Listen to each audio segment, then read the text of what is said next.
செவ்வாய்க்கோள்,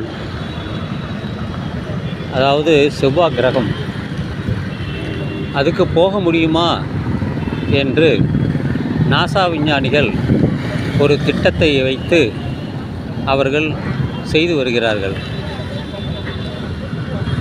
அதிகமாக அங்கிருந்து கேமரா மூலம் படம் பதிவு செய்து பூமிக்கு அனுப்பி அதெல்லாம் நம்முடைய பார்வைக்கு வருகிறது.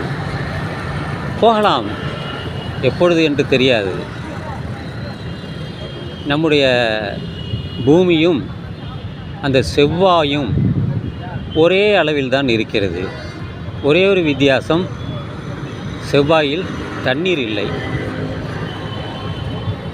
உயிரினங்கள் இல்லை. அதுபோல நிலவு, மூன் என்று சொல்கிறோமே, அதில் போய் இறங்கினார்கள் விஞ்ஞானிகள், ஆஸ்ட்ரோநாட்ஸ்.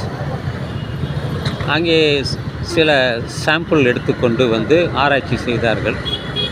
நமக்கு தேவைப்படும் கூடிய ஒரு அரிய வகை தனிமங்கள் எதுவும் இல்லை.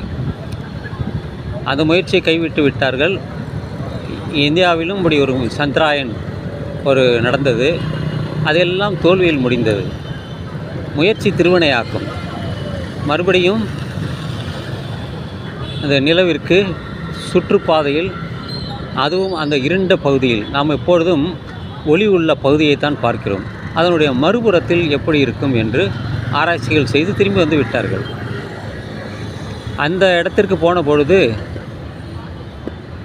அந்த தொலைத்தொடர்பு நின்றுவிட்டது.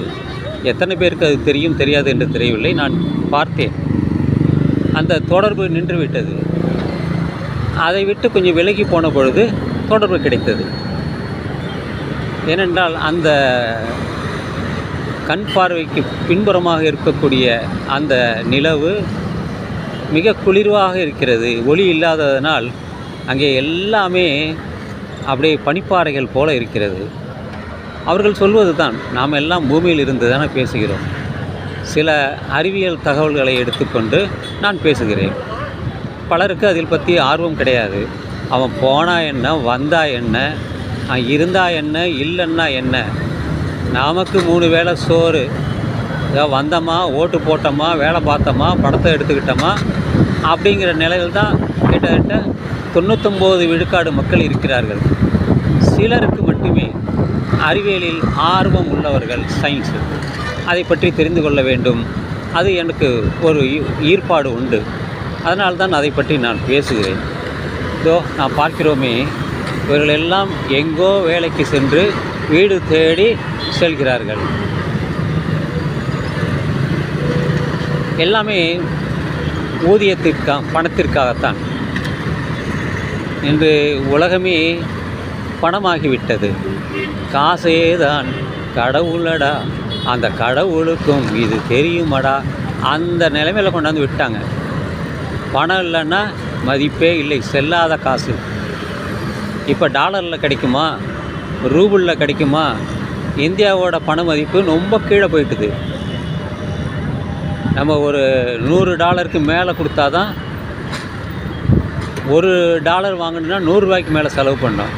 அந்த அளவிற்கு நம்முடைய பணத்தின் மதிப்பு மிக மிக குறைந்து விட்டு. அதுக்கு அரசியல்வாதிகள் தான் காரணம், வேறு யாரும் காரணம் இல்லை. நல்லா வாய் கிழிக்க பேசுவார்கள், கட்டிப்பிடிப்பார்கள். நிதியை பற்றி அவர்களுக்கு என்ன தெரியும்? புதிய தொழில் ஏதாவது வந்து விட்டதா?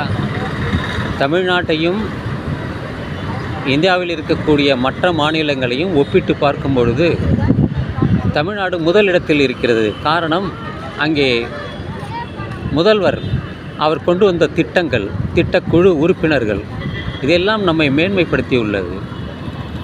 ஏதோ பெண்களுக்கு இலவசமாக கொடுத்து விட்டார்கள், பேருந்து செல்கிறார்கள் என்பதை சிலர் கேவலமாக பேசுகிறார்கள்.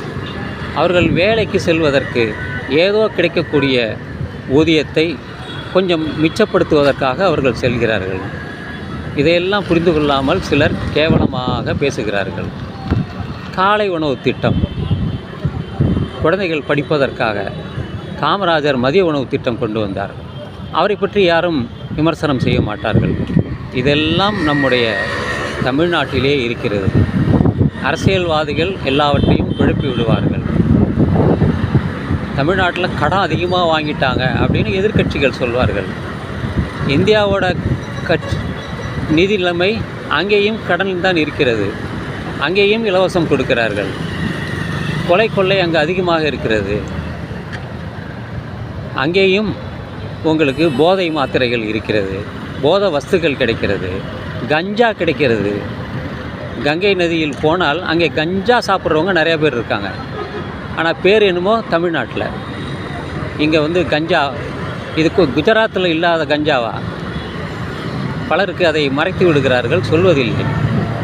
அதை நான் ஞாபகம் வைத்திருக்கிறதால் நான் சொல்கிறேன். கஞ்சாவாதிகள் இருக்கிறார்கள். அது அயல்நாட்டில் இருந்து கொண்டு வருகிறார்கள். இன்னும் வடகிழக்கு மாநிலங்கள் உற்பத்தி செய்து அதை வியாபாரம் செய்கிறார்கள். அதிக அளவிற்கு அவர்களுக்கு பணம் கிடைக்கும். போதை ஆசாமிகள் நாட்டில் அதிகமாக இருக்கிறார்கள். மது, பலவிதமான மது எல்லாமே இருக்கிறது. எது இல்லை? சிகரெட் இல்லையா? சுருட்டு இல்லையா? எல்லாமே இருக்கிறது. இதோ கார் ரேஸ், அதை ஒரு வழியாக நிறுத்திட்டாங்க. லாட்ரி சீட்டு ஒரு வழியாக தமிழ்நாட்டில் இல்லை, மற்ற சில கேரளாவில் இருக்கிறதா சொல்கிறாங்க. இது போல் மக்களை மாற்றி, நம்முடைய எண்ணங்களை மாற்றி அவர்கள் வழிக்கு கொண்டு வருவதற்காக அவர்கள் எல்லாம் நடக்கிறார்கள். முக்கியமாக ஒரே ஒரு கட்சி, அவர் சார்ந்த இந்த அமைச்சகம், மந்திரிகள், அவருடைய தொண்டர்கள், இவர்கள்தான். எதற்கு உங்களுக்கே புரியும் அது. எனவே இந்த நாட்டில் உள்ள குறைபாடு இருக்கத்தான் செய்கிறது. கூடியவரை அதையெல்லாம் குறைத்து ஒரு சிறப்பான மாநிலமாக கொண்டு வந்தது தமிழ்நாடு. அது பெருமை எனக்கு உண்டு, முதல்வருக்கும் உண்டு.